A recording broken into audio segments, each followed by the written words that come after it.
Pera aí, já pensou em realizar sua primeira venda em 24 horas no mercado digital? Olha, eu tenho um desafio para você. Se você não realizar sua primeira venda em 24 horas com o meu treinamento, onde eu mostro o passo a passo, você pode estar pedindo o seu dinheiro de volta. E por apenas de R$19,90 você pode ter esse método passo a passo e aplicar já para você conseguir realizar sua primeira venda em 24 horas. Então toca no botão e vem pra turma, porque tem lives todos os dias também. Mas eu fiquei curioso, por que a China continuou e a União Soviética caiu? Cara, eu acho que são milhares de fatores, né? Eu vi um papo, esses dias eu tava... Tudo que envolve socialismo me interessa, né? Aí um rapaz falou, ó, tem um não sei o que, eu não vou citar nomes aqui para não dar processo, né? Que o cara falou, apresentou um livro do Hayek, ou do Mises, quer dizer sobre o cálculo...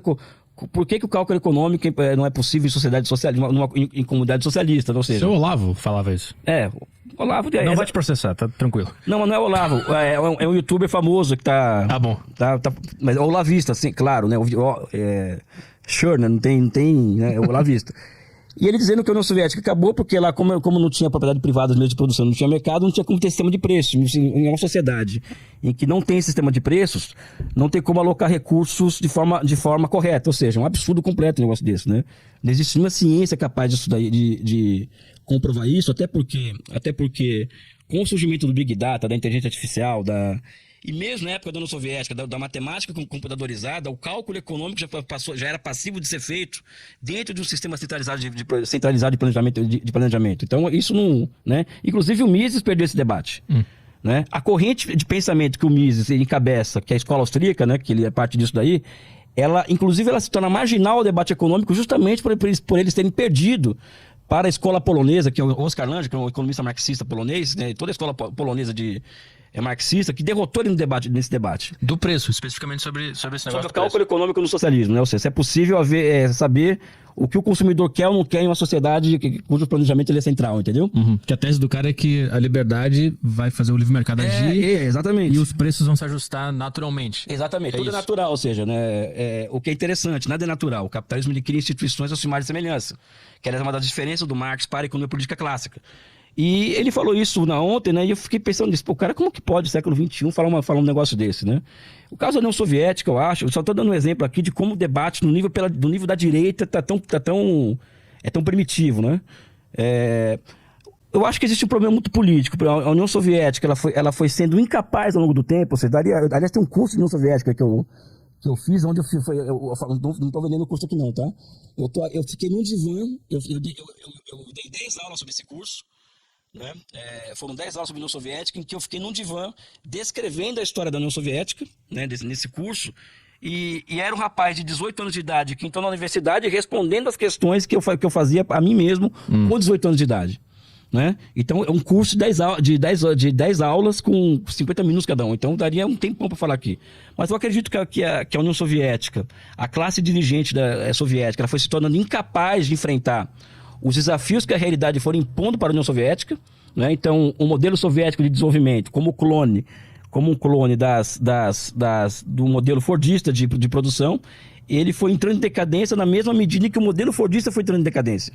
Então, quando o fordismo entra em decadência na década de 70, ele levou os seus clones socialistas juntos, né? Ao mesmo tempo que o novo paradigma tecnológico surgiu no Japão.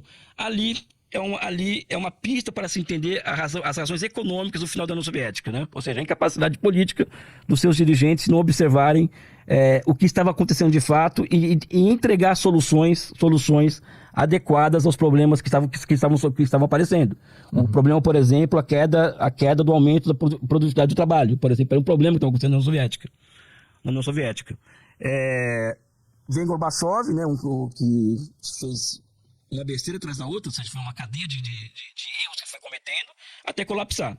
Né? O caso da China foi completamente diferente. Eu começo pelo seguinte fato dos herdeiros do Stalin, por exemplo, serem muito incompetentes. Ou seja, o que veio depois de Stalin na União Soviética é gente muito incompetente para enfrentar o mundo da forma como ele se apresentava. Né? Enquanto que na China o oposto. Os que vieram depois do Mao Tse Tung são muito geniais, né? São muito capazes. Né? Desde o Deng Xiaoping até o Xi Jinping hoje, são toda uma classe de de dirigentes com alta capacidade, alto calibre e alta percepção de como as coisas devem ser e devem funcionar. Então, em 78, por exemplo, para você ter uma ideia, a China era um país de 1 bilhão de habitantes e um país com 80% de camponeses. Então, evidentemente, que para um país daquele dar certo, tinha que se solucionar o problema camponês, que existia um problema camponês na China em 78, ou seja, os camponeses eram proibidos de fazer comércio. Você imagina, um povo que faz comércio há 3 mil anos e passa a ser proibido desde 49, né? Então, o Deng Xiaoping percebe que se Mao Tse-tung gostou dos camponeses pobres para fazer a revolução, o papel dele seria utilizar da capacidade milenar do camponês chinês de fazer comércio para tocar o seu processo de modernização. Então, passou-se a permitir que os camponeses vendessem o seu excedente de produção no mercado, né? Ao mesmo tempo que ele entregava para o Estado uma parte da sua produção para fins de abastecer cidades. E nesse processo, o que acontece? Do ponto de vista teórico, conceitual, né? Que inclusive a tese desse livro é um pouco essa, né? Olha o jabá, né? Na China, ela se reinventa. O socialismo na China, ela vai se reinventando através de instituições de mercado. Ou seja, eu sou uma mente completamente antidogmática, né? Ou seja, falar em mercado no socialismo há 40 anos atrás, há 20 anos atrás, era uma loucura, né? Então, acho que a China, o socialismo chinês se reinventa através de instituições de mercado. O Deng Xiaoping resolve o problema do abastecimento alimentar das cidades, ao mesmo tempo que ele resolve uma milenar questão que é a questão camponesa, e coloca dinheiro no bolso do camponês.